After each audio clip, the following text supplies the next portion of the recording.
Halo Sobat Mini Kebon, selamat datang kembali di WDBB Channel. Apa kabar hari ini? Semoga selalu sehat dan semangat ya. Di video kali ini, kita akan ngobrolin sesuatu yang lagi viral dan sering disebut superfood. Ajaib di dunia perkebunan dan kesehatan. Yap, betul sekali. Kita akan bahas tuntas tentang daun kelor. Siapa di sini yang udah sering dengar? Atau bahkan udah rutin konsumsi daun kelor?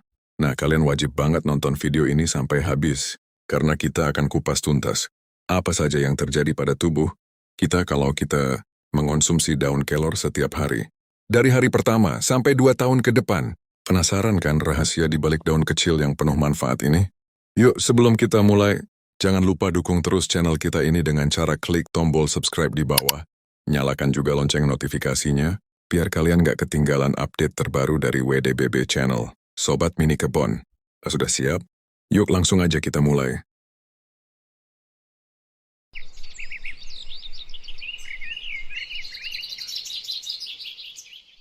Mengonsumsi daun kelor secara rutin akan memberikan efek yang bersifat kumulatif. Tubuh Anda akan mengalami fase adaptasi di awal, diikuti dengan fase perbaikan fungsi organ, hingga fase pemeliharaan jangka panjang. Berikut adalah gambaran perubahan yang biasanya dirasakan pada tubuh. Fase awal, detoksifikasi dan adaptasi. 1 hari, belum ada perubahan fisik yang signifikan. Namun, kandungan serat dan magnesiumnya mulai bekerja di saluran pencernaan. Anda mungkin merasa sedikit lebih bertenaga karena asupan vitamin yang padat. 3 hari, mulai terasa efek pada pencernaan. Jika Anda sering sembelit, BAB biasanya menjadi lebih lancar. Beberapa orang mungkin merasa sedikit mulas efek laksatif ringan sebagai bentuk pembersihan usus. 7 hari 1 minggu, energi tubuh terasa lebih stabil. Kandungan zat besi dan B vitamin mulai membantu mengurangi rasa cepat lelah. Kulit mungkin terasa sedikit lebih segar karena hidrasi dan antioksidan.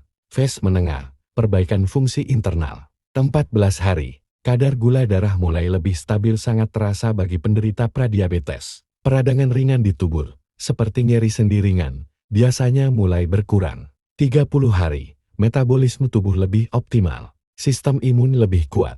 Anda mungkin merasa tidak mudah jatuh sakit meskipun cuaca berubah. Jika dibarengi diet, berat badan bisa lebih terkontrol karena kalor menekan nafsu makan berlebih. Fase konsolidasi, hasil yang terlihat. 2 bulan. Kondisi kulit dan rambut membaik secara visual karena asupan protein dan vitamin A bagi I yang konsisten. Tekanan darah cenderung lebih stabil bagi penderita hipertensi. 5 bulan. Kadar kolesterol jahat LDL dalam darah biasanya menunjukkan penurunan yang signifikan dalam tes laboratorium. Fungsi hati liver bekerja lebih baik dalam menyaring racun dari makanan sehari-hari. 8 bulan. Kepadatan tulang terjaga dengan baik berkat asupan kalsium dan fosfor alami. Tubuh sudah sepenuhnya beradaptasi, dan kelor menjadi bahan bakar harian yang menjaga kebugaran otot.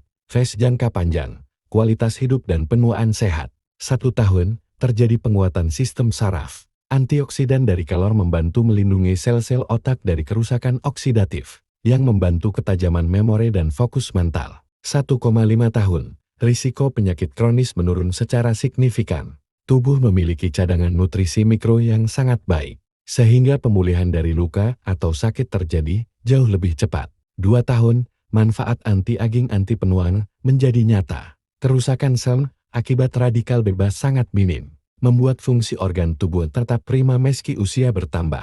Kelor telah menjadi investasi kesehatan yang menjaga tubuh dari dalam. Hal penting untuk diingat, agar konsumsi jangka panjang ini tetap aman dan tidak membosankan. Jangan berlebihan, cukup 1 mangkuk sayur atau 1-2 sendok bubuk per hari. Konsumsi berlebihan dalam jangka sangat panjang bertahun-tahun, tanpa jeda dikhawatirkan dapat membebani ginjal jika asupan air putih tidak cukup. Jeda konsumsi sangat disarankan untuk memberikan jeda. Misalnya, konsumsi setiap hari selama 3 bulan, lalu berhenti selama 1 minggu, kemudian lanjut lagi. Ini agar tubuh tidak manja dan tetap sensitif terhadap nutrisi. Variasi menu, agar tidak bosan selama 2 tahun. Variasikan dalam bentuk sup, teh, atau campuran makanan lain. Mengonsumsi daun kelor Moringa oleifera setiap hari sebenarnya sangat bagus. karena tanaman ini sering dijuluki sebagai superfood atau pohon ajaib.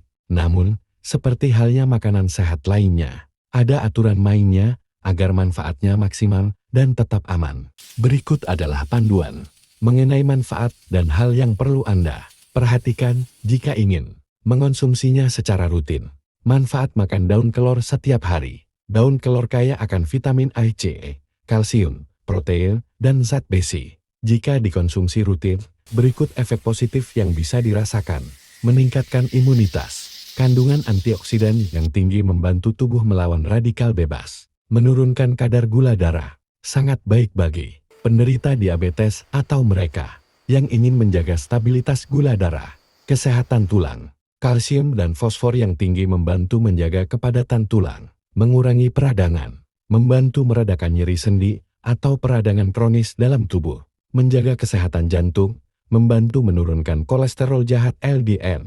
Hal yang harus diperhatikan efek samping dan batasan. Meskipun sehat, makan berlebihan atau cara pengolahan yang salah bisa menimbulkan masalah. Gangguan pencernaan, kelor memiliki efek laksatif pencahar alami. Jika baru memulai, makan terlalu banyak bisa menyebabkan perut mulas atau diare. Hindari bagian akar. Jika Anda mengonsumsi kelor, pastikan hanya daunnya. Hindari akar atau kulit. Batangnya karena mengandung zat spirocin yang bersifat racun jika dikonsumsi sembarangan. Kondisi hamil. Ibu hamil sebaiknya berkonsultasi dengan dokter sebelum makan kelor setiap hari, karena beberapa zat di dalamnya bisa menyebabkan kontraksi rahim. Interaksi obat.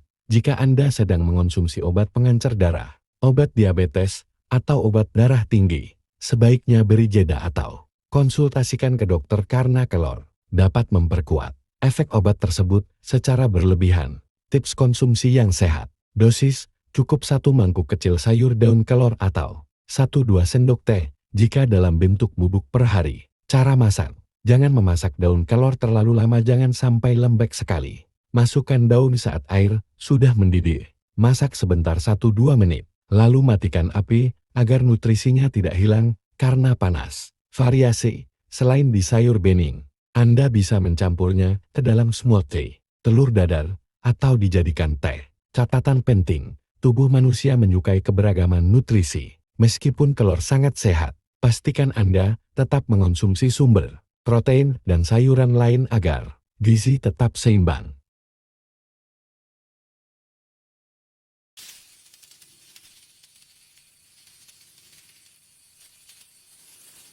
Nah, itu dia tadi Sobat Mini Kebon, perjalanan tubuh kita saat rutin mengonsumsi daun kelor dari hari pertama sampai 2 tahun ke depan.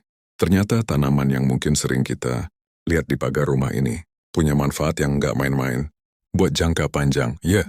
Tapi ingat ya, kuncinya adalah konsistensi dan tidak berlebihan. Sehat itu investasi. Dan alam sudah menyediakannya lewat tanaman luar biasa ini. Sekarang saya mau tanya nih, siapa di antara kalian yang punya pengalaman unik setelah rutin makan daun kelor? Atau mungkin ada resep andalan cara mengolah daun kelor supaya nggak bosan? Coba tulis di kolom komentar ya, kita sharing bareng di sana. Kalau kalian merasa video ini bermanfaat, jangan pelit-pelit buat klik tombol like dan share video ini ke keluarga atau teman-teman kalian yang pengen hidup lebih sehat. Sekali lagi, buat yang belum subscribe, langsung saja klik tombolnya sekarang biar jadi bagian dari keluarga besar WDBB Channel. Terima kasih sudah menonton, saya Mr. Markus pamit undur diri. Tetap sehat, tetap hijau, dan sampai jumpa di video Sobat Mini Kebon berikutnya. Bye-bye.